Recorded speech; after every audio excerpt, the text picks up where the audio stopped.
Hey, what's up? It's DJ. Giant Software just released a new blog talking about mods, QA, and a whole lot more. The blog is titled Regarding Mods and Testing, What You Should Know. Before we jump into this, because it's going to take a little while, I just want to let you know right off the bat, this does not appear to be the statement from Giant Software that we were looking for. Instead, it seems like it is an explanation of why certain things happen, maybe giving you or modders or YouTubers, anybody, a little bit more information on why things happen. Now, being someone who has done a lot with following modhub and following mods and things like that, a lot of this I already knew. But I want to share this with you guys, and I'm going to share some of my experiences and some of my comments along the way. Giants have also kind of put this in their own words at the top, saying this article addresses recent discussions about mod testing times. It explains why we, Giant Software, supports mods, how we test them, and what makes our approach unique. You will gain insights into the modding process, testing procedures, and common issues, including mod conflicts and console limitations. FAQs clarify basics for newcomers and more for experienced modders. Before we get into too deep a little bit more, I just want to say I apologize for kind of the grainy text on the screen right now.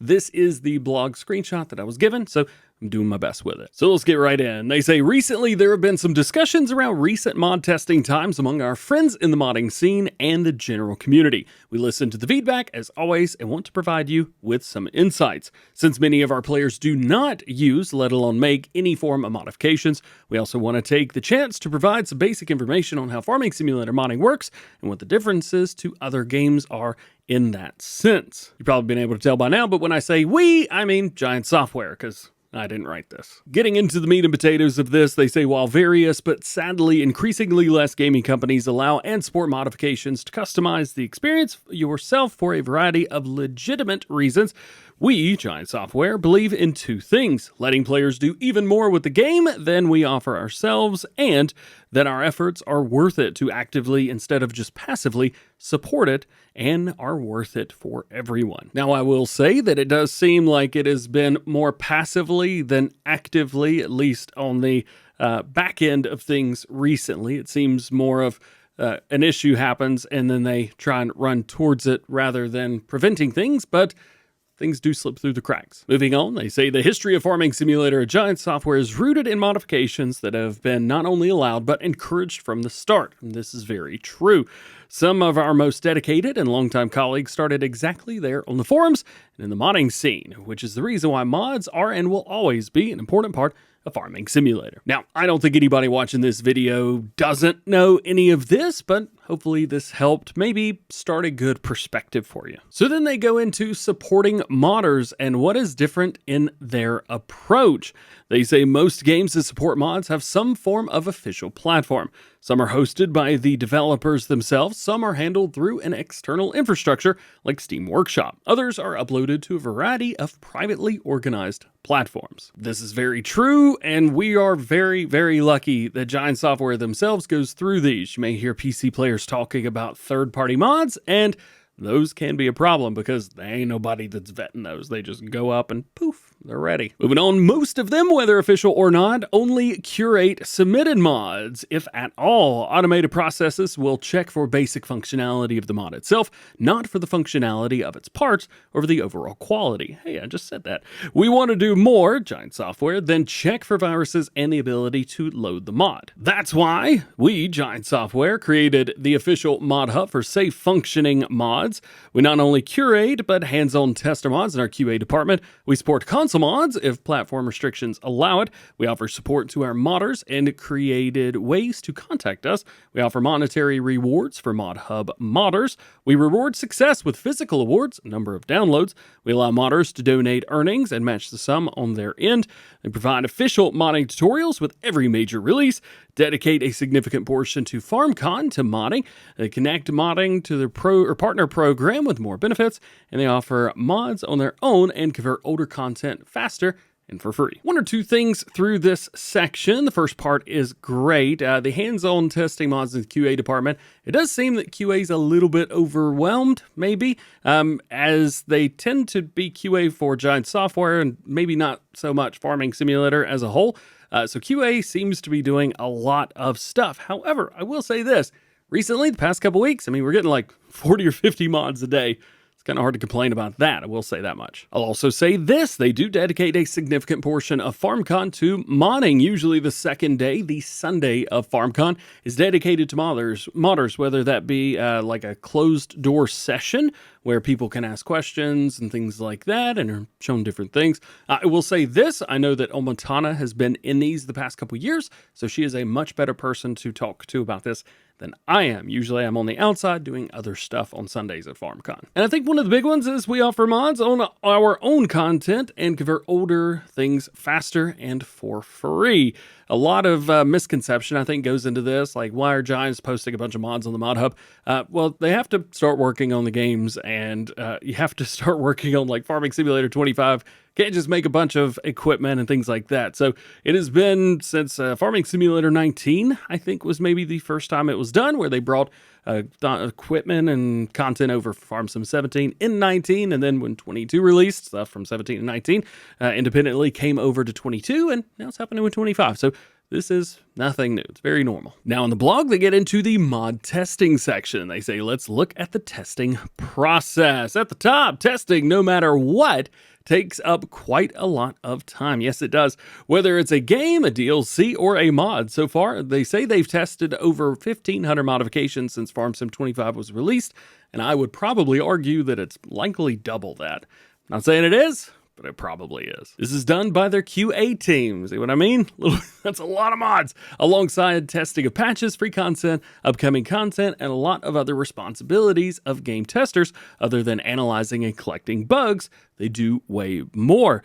Here's what the usual testing loop looks like. We'll not look at the testing loop for a second, because in this section, as I was just talking about QA, as you can see, they are responsible for a lot of things. These guys are working hard, as hard as they possibly can. So big ups to QA. They're doing everything they possibly can with all of this. And it's a lot. I couldn't do it. So let's get into the testing loop. By the way, I have a whole video on this that I did with Marcel a couple years ago, but here we have it in text form. Step 1, mod creation and self-testing. Modder creates a mod and tests it on his own system to make sure it works as intended. Once satisfied, the modder uploads the mod to ModHub and submits it to the queue for testing. These are things that we see like on Farm Sim News, for example. That's basically what we talk about. Step 2, queue and initial verification. The ModHub team processes mods in the order they were submitted or last modified. But this changes throughout this blog, so we'll talk about that too. They say no reservations. If a modder recalls their mod, it goes to the back of the queue. Basic checks is performed to see if the mod meets basic submission standards. Does it have proper screenshots? Does the mod description and mod icon look correctly? And does it appear to have been tested by the author? I think all of that is self-explanatory, so let's move on to step number 3, PC testing. If the mod passes the initial review, it moves on to PC testing, where the testing team evaluates functionality, stability, and compliance. If problems are found, the following actions are taken. Minor problems, like an outdated mod description, for example, will be fixed internally, and sometimes you'll even see in the mod description if something's like updated very quickly, it's like, done by Giants or something like that. And also major issues are reported to the modder, who can fix and resubmit. Resubmitted mods go into a shorter queue specifically for fixes, ensuring that they're processed faster than new submissions. Again, I think most people watching this video that watch Farm Sim News and things like that and followed the channel for a while probably know these things already. The big dealio is console testing. They say if applicable, but let's be honest, like 80 to 90% of all mods release on console. So this one is a very, very big deal. Once a mod passes PC testing, it moves on to console testing if it is compliant for consoles. Console testing phase checks include shader compatibility. Any issues must be resolved before approval. Slot count calculations, which are handled automatically, and textures or files being loaded without issues. Also, mods with shader issues may be sent back for fixes, entering again into the shorter queue for resubmissions after being corrected. So this is probably when you see modders posting like, PC testing or testing completed. That usually happens after PC testing or after console testing and that type of thing. I'll say this, sometimes shaders or textures may be missing on consoles. Sometimes there's a separate version of a mod just for consoles. That could be with branding or anything like that. Also, there's other things like the roads on Oakbridge, aka Comston, that are still missing when I'm recording this video on consoles. They're just not there. So it would be nice to fix that. I don't think it's on Oxy's end. Step 5, final approval and release. If a mod passes both PC and console testing, it is moved to pending release status after those completed testing, and then waits to be released in the next scheduled modhub update alongside PC-only mods that have also passed testing. So basically, when it passes testing and everything's good, it'll be released usually that day or the next day generally. Now the next part goes into some really interesting FAQ, Q&A, stuff like that. I'm not quite sure anybody needs to hear some of these, but hey, I'll take a look at them anyway. So the questions here are, what are mods? I know nothing. What is modhub? I installed dozens or hundreds of mods. Why doesn't it work? Why can't you make sure that all mods are compatible with each other? Let's use an example of how mods alter the game. Can you give an example for a mod incompatibility? Why are some mods not available on consoles, but scripts from partners and DLCs seem possible? Well, what are mods? Well, mods are mods. They modify the game and are usually not from the developer. However, as we've talked about, Giant Software does make some mods and puts them on modhub for free. What's the modhub? Well, that's where you download mods. It's a website. I show it off frequently, and it's also in the game. And quite a few of the next ones I'm going to read to you, and we'll talk about it. I installed dozens or hundreds of mods. Why doesn't it work? Well, with the base game, we, Giant Software, have to make sure that it works as intended, which sometimes requires patches due to the complexity that is software development. However, when players install mods, they are essentially modifying the game in ways that we, Giant Software, cannot predict or control.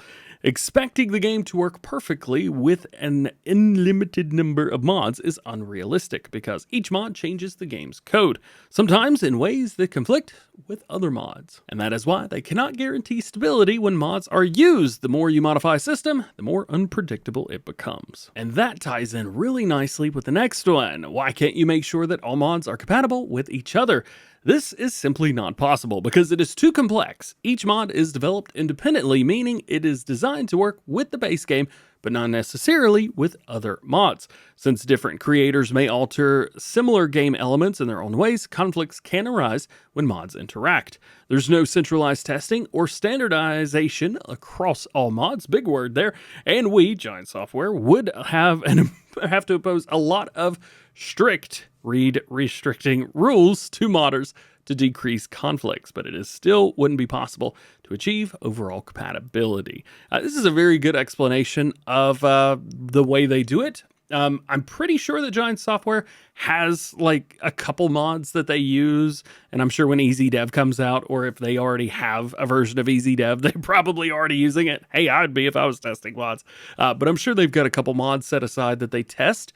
At least I know, and was it Farm Sim 1922? I think they did this. At least I think that's what was said in my interview video. So hey, there you go. So next, we could talk a little bit about the let's use an example of how mods alter the game, but if you're watching this, again, I think you know. They just changed the game, or you can use a different tractor, or, you know, you can make it be night if you want to. There's a lot of stuff. They also go into discussion of mod incompatibility. Imagine one mod changes how the weather works, hey, by adding dynamic rain patterns, while another mod also tweaks the weather to make it more realistic, but in a different way.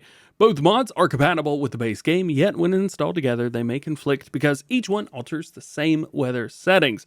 This can result in unexpected behavior like erratic weather patterns or crashes even in your game, because there's no built-in guarantee that these independently developed mods will work well alongside each other. There's a very simple explanation, and the complexity of the issue goes way further, and I think we all know that.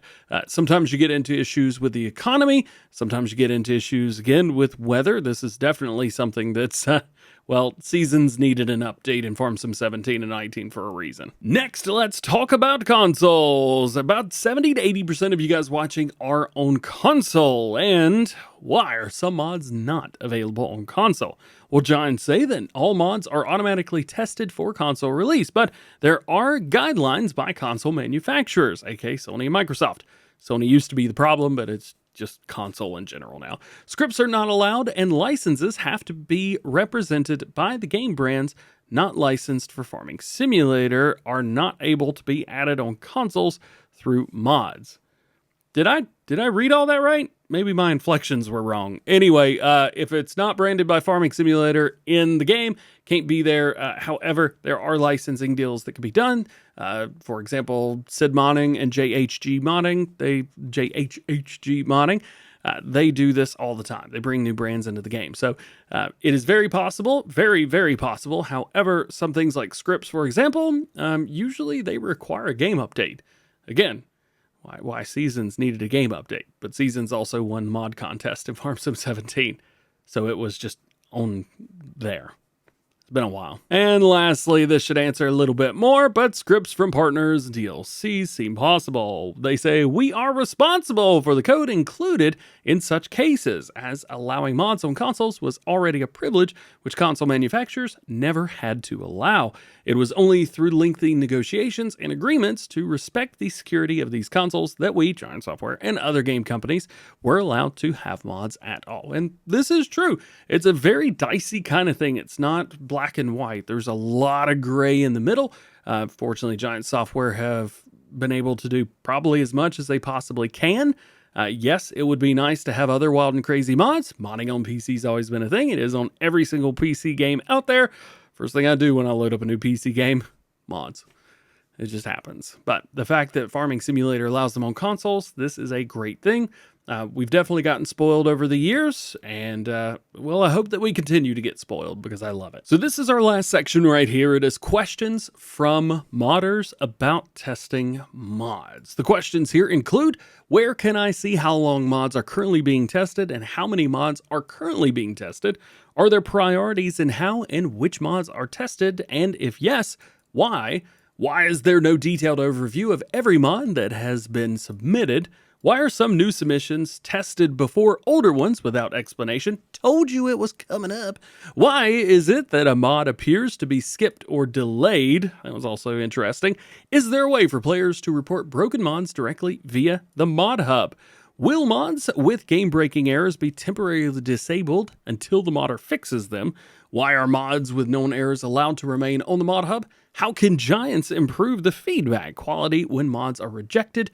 Why do minor issues cause mods to be delayed again for days? Why doesn't Giants support modders more actively? I complained about this at the beginning of the video. And why does every word in a mod title need to be capitalized? That one's not very important, gotta be honest. So we'll start with the first one. Where can I see how long mods are currently being tested and how many mods are currently being tested? This used to be a thing and you could see some of this. We had a whole list of mods. Hey, it's how Farm Sim News started in the first place. I showed pictures of every mod, but that was back when we had like 15 mods on the list. Now there's 1,500. I can't do that. They say that you could check the forums to find out how long processing times for mods currently look like. I try and update you guys as regularly as I can when that does update, whether it's in a news video or a mod video. They say this is variable and depends on a lot of factors. We, Giant Software, update the estimate regularly. While newly submitted mods may take a few more business days to get tested, up to 17 or 30 in some cases, mod updates and resubmittals, nice word usage, after failed tests are processed quicker to ensure a quick turnaround on feedback from modders. Now, I'm not sure if things have changed from the way they were in the past. Obviously, when you're working with 15, 20, 30 mods on a list versus 1,500, 2,000, 3,000 mods on a list, I think processes change a little bit, and I think that that's okay. You want to be as efficient as possible with those, whereas previously, you could jump on, test a couple mods, and you're good to go. At least that's how I feel it was. Maybe nothing has changed on the back end, but I think with all of the complaints from the modders, which then comes down to the viewers, well, I call you guys viewers, you're the viewers, but you are, fans of modders and things like that. So when modders are putting something in and complaining for forever, and then that tracks down to you guys, and then that really goes out to the broader range because the players, you guys, and hey, I play this game too. It's my favorite game in the world. I'm the Farm Sim fanboy. What do you want from me?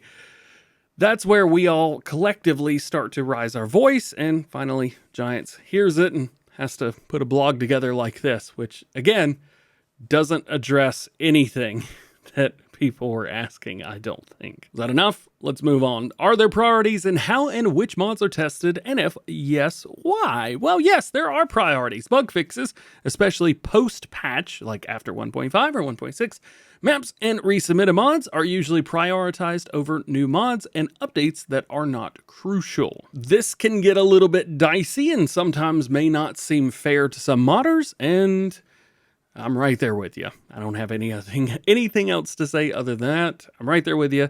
Should be fair all across the board. If you're number 5 in the list, you have to wait until your number's called. But again, I don't make the rules, and it's probably a good thing I don't make the rules, because I probably make a bunch of bad ones. Next is, why is there no detailed overview of every mod that has been submitted? They say it would slow the process. We rather spend our time on processing more mods. We decided to communicate the position in the testing list as a progression indicator instead.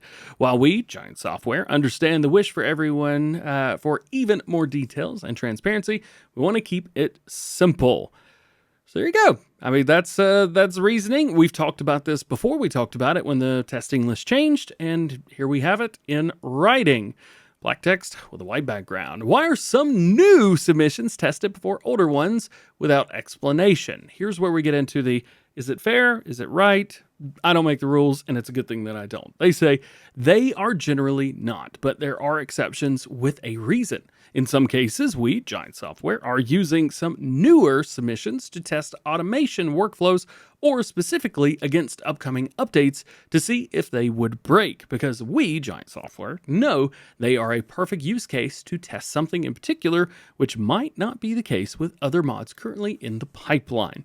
So there you go. Whether you like it or whether I like it or not, this is the reason. So there you go. There's another really good one next.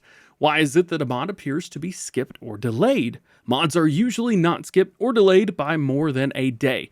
These short skips are usually because of a batch processing to make our, Giant Software's, workflow more efficient, meaning this happens due to the overall efficiency of the process. As we've talked about, it does seem like the process either has changed or needs updating. I'm sure if we are reading this now, Giants definitely know that and are or have already made the right changes. Hey, even while I'm releasing this video, the modhub is currently going through some maintenance. So this is good. Maintenance is good. Change is usually good, at least from where we are. So more efficient for them, better for us. I think everybody wins. The next one kind of hits home a little bit because I see a lot in the comments section. Hey, DJ, this mod's broken. Can you tell Giants? They say, is there a proper way for players to report the broken mods directly on the mod hub? They say, we are always looking at social media channels, Discord, the forums, but most importantly, the feedback that we get from our partners. Crap, that's me.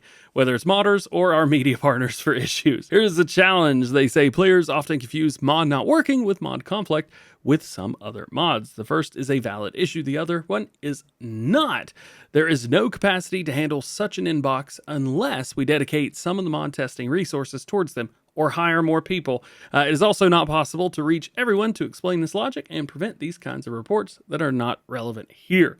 Going forward, you may hear me say, then hire more people, because that seems, at least to me, the guy who doesn't make the rules and shouldn't, to be the right answer. Got a couple more for you, so let's keep it going. They say, will mods with game-breaking errors be temporarily disabled until the modder fixes them? Well, they say this is handled on a case-by-case basis.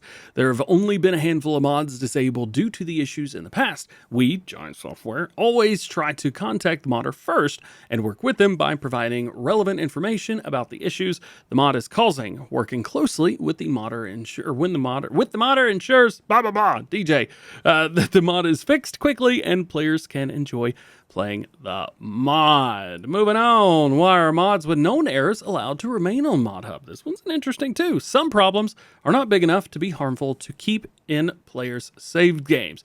I think the roads missing on Constant is a good issue of this. Also, if we, Giant Software, were to remove mods, players may tend to disable the mod or not be able to re-download it for multiplayer. This will cause the mod to disappear, which will damage the player's save games. I mean, if it's not working, but again, I don't make the rules and I shouldn't, and that's a good thing. How can Giants improve the feedback quality when mods are rejected? Well, modders can open a modhub ticket if their feedback is not qualitative enough. Another big word usage there. We're always trying to improve our Giant Software resource templates. We cannot give detailed feedback on every little detail, and they certainly don't, but we still want the process, or to process the mods. So there you go. Whew. I need a water. Hey, can I get a water? Sadly, I'm the only one here. Moving on. Why do minor issues cause mods to be delayed again for days? Whether a problem is minor or major makes no difference. The delay is due to the amount of mods currently being submitted. Once the submission queue is close to the ideal 1 to 2 business days, this will no longer be an issue, and I do know that ModHub team is working towards that. So at least that is something good. Trivial issues are usually fixed by the ModHub team directly, but additionally, analyzing, rating, and prioritizing the severity of an issue would overall mean more time, slowing down the process. 2 more I got for you, but I'm only going to read one of them because the other one's silly, as I mentioned. Why doesn't Giant support modders more actively? Here you go. They say, we, Giant Software, have to strike the balance of working on the game, working through ModHub, and other priorities with a small team. Hire more people. We are not a large studio, should be, and the community outgrew the team size, then hire more people. So, unlike in the early days, we cannot give out support to everyone personally and have to be more broad with tutorials or communication. Or, I've got an idea. Hire more people. We, Giant Software, cannot just scale up the overall team in the company. Hey, that's what I just said to do, as this will have an impact on many levels that come with certain risks. If the game has outgrown you, then you should grow. In addition, we feel that there are still, or that we are still on the more proactive side of modding support, which, when looking at the industry as a whole, and we want to stay that way, but in a secure and efficient fashion. I'm looking past the words on the page. That does not mean that we're not trying to continuously improve our workflows and communication amidst changing circumstances. I'm just going to say it again. Hire more people. If the game's doing well and the community has outgrown the company and it's consistently outgrown them, I think you can grow, man. It's cool. You have my permission. It's all good. It's a good thing I don't make the rules. All right, the last one's, why does every word in a mod title need to be capitalized? Feel free to pause the screen. I'm not reading through that. They finish by saying, start modding yourself. You want to dive into modding? You can get into the Giants Developer Network. There are new modders joining in and releasing mods every single day, so that is awesome. The more modders, the better, and hopefully that testing does get down to 1 to 2 days. Also, FarmCon, I will be there. We're heading to Austria, to Lindner, so I will see you there July 5th and 6th. So let's have a quick decompression because it has been an hour recording through all of this.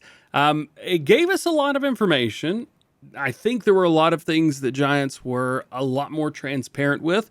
Maybe some things that they have been transparent with modders and the modding community and partners and ambassador program, whatever, people that are directly in contact with Giant Software. A lot of this stuff, most of those people already knew. However, for you guys, the casual players, or maybe the diehard players, you don't get to talk to Giants every day or every other day or once a month or a week or whatever. So seeing some of this stuff hopefully put some things in perspective. There's still some things that I think should happen, but I will reiterate, I don't work at Giant Software. I shouldn't make the rules. It's a good thing that I don't make the rules. I make a lot of bad decisions, whether it be in my business life or my personal life. And I make good decisions too, don't get me wrong. But, you know, everybody makes mistakes. So it's a good thing that I'm not the one responsible for those decisions. But if things happen, it is my responsibility to you guys to talk about it. And that's why I released a statement a few weeks ago. And it doesn't seem like we have an answer to those questions. So maybe we'll have to wait a little while longer for that. But as always, thank you for watching. Hope you enjoyed this one. If you did or didn't, I guess, hey, still drop a like on it. It helps out a lot. Join the GoHam fam by subscribing. That'll let you know whenever I'm releasing videos, as long as you got your notification bells on. And if you have questions, which I'm sure you will, or criticisms or queries, please let me know down below. Otherwise, hope everybody have an awesome day. Oof, it is late. I need to quit recording. Have a good one. We'll see you.